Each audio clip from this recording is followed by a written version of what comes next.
Hey guys, it's Jimmy with Trailer Valet, and today I'm going to show you how to properly use the drill attachment and also to go over the settings on the drill. So first you want to make sure you have the drill on the drill symbol setting.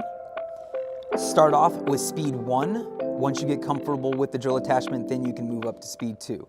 I recommend any 18 to 24 volt cordless non-impact drill, and for batteries I recommend between a 5 to 6 amp battery. And now I'm going to show you guys how to properly use the drill on an XL or 5X unit. For example, I'm using an XL unit today. So with the drill, you're going to only use it on the low gear, not the high gear.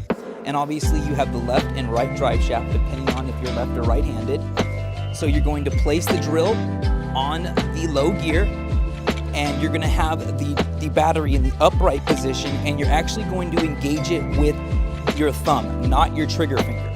And you're going to slowly engage the drill.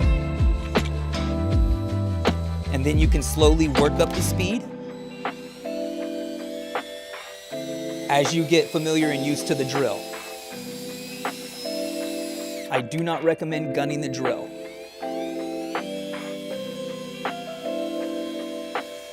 And again, this is the same way to use it on a 5X unit. Now, when using it on an MV Pro, the position of the drill is a little bit different. So with the MV Pro, as you can see, the drive shaft is in a more upright position. So when you place it on here, you're actually going to have the drill with the battery facing the right, and you will use the trigger finger, but you're not going to be using it in this motion. You're going to have it to the side like this. So again, same thing, you're going to slowly engage the drill, and then you can slowly increase the speed while applying lift on the handle when engaging the drill. If you start hearing a clicking sound, there's a very good chance the handle has started to drop and it is hitting the gear while it is turning.